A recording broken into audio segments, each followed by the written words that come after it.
Many people nowadays have heard something about karma, or familiar to some degree with the idea of karma. The word karma means action.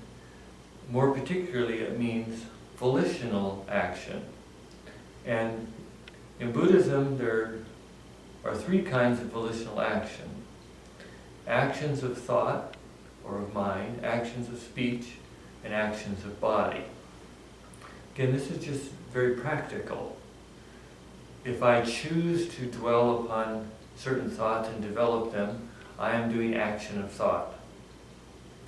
If I choose to speak in a certain way, or to keep silent, I am doing action there.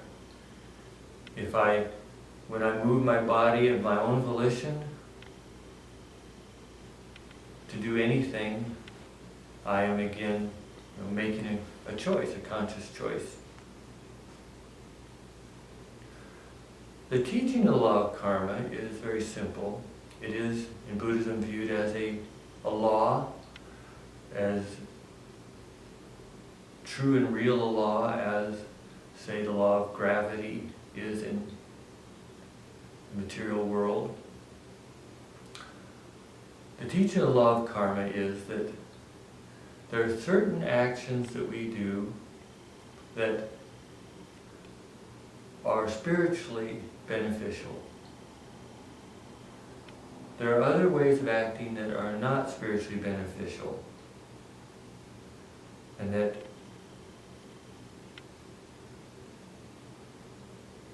generate suffering.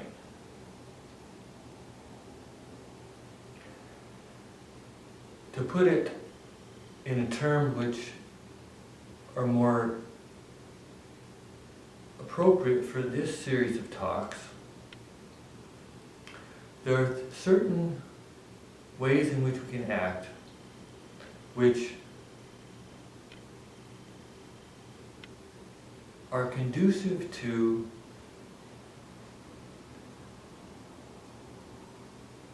the transcending of the illusion of our separateness from the true self. And there are certain ways of acting which perpetuate the illusion that we are separate from our true self.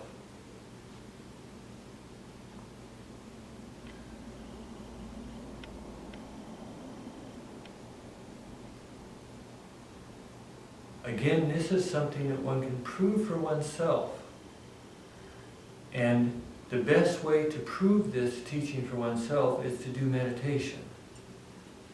Anyone who meditates seriously finds that this starts to affect the way in which they live their lives. That there's certain activities which don't go well with their meditation. When you meditate, you are working at taking refuge in your true self.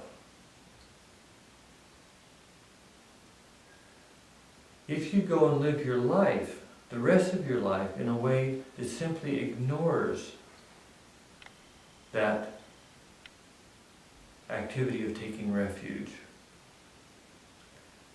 you experience an unpleasant, and ultimately it can be very, very painful tension in yourself. You're trying to pull in two different directions at the same time, and it creates pain and suffering.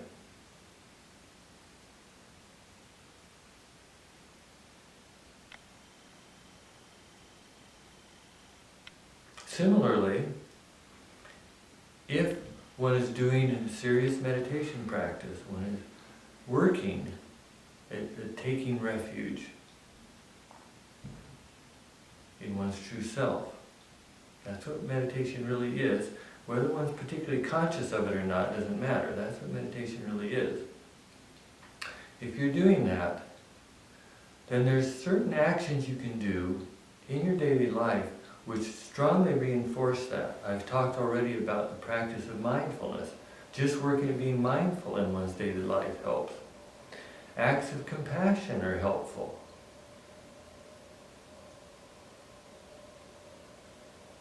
Any actions which express genuine respect, reverence, kindness, thoughtfulness, considerateness, care, these actions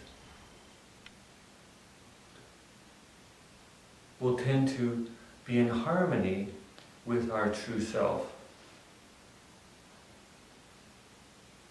Actions which are violent, excessive, unkind, inconsiderate, disrespectful of ourselves or others, judgmental, harsh, scornful, skeptical, etc., etc., etc., cruel, greedy, self-centered.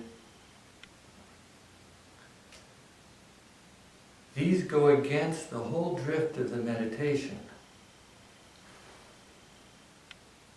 and they cause suffering. Certain actions cause and perpetuate suffering. Certain actions work towards the liberation from suffering. That's karma.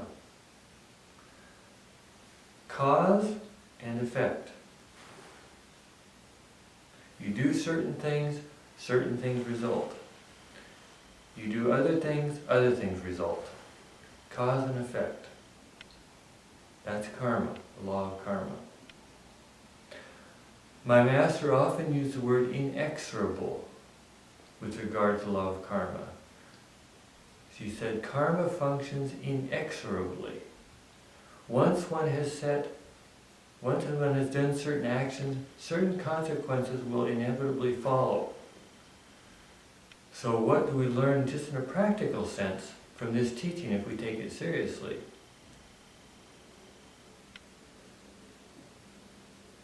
Think carefully about what we're doing and how we're doing it, because there are going to be consequences coming down the road. If we do not want certain consequences, we should not do the things that will result in them. If we wish for other consequences, we should do the things that will result in them, that lead to them.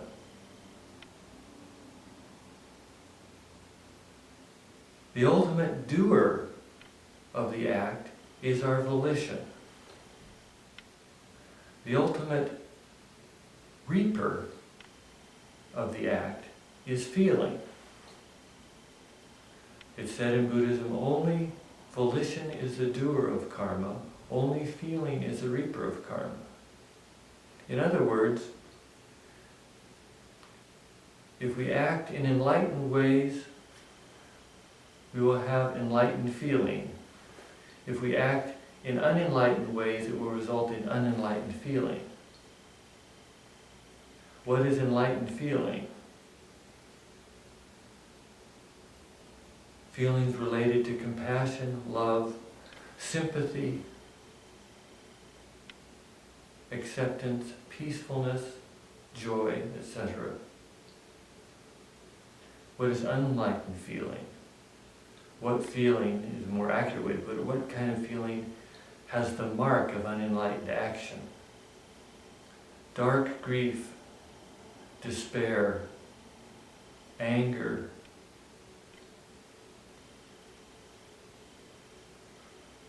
deep spiritual pain.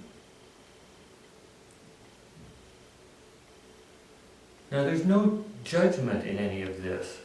We're not saying a person's good or bad for acting in any particular way. You don't need to add that layer in there. Just view it as a law that is functioning impersonally.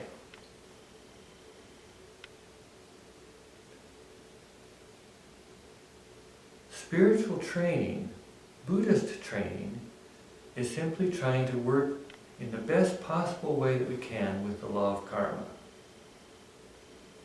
To do this, we need to cultivate attitudes of respect, of gratitude, of compassion. And we can do this in our daily life just by bringing our attention to what we're doing and watching how we do things. Making little choices through the day. Lots of little choices. Working on carelessness.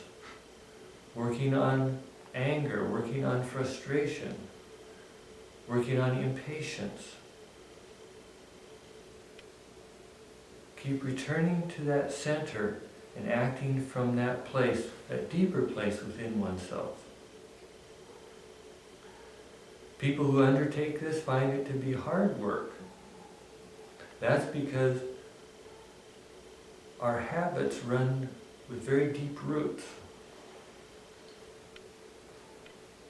And we often habitually live the illusion of separation, not realizing that's what we're doing, and habitually create great waves on the sea, not realizing that's what we're doing.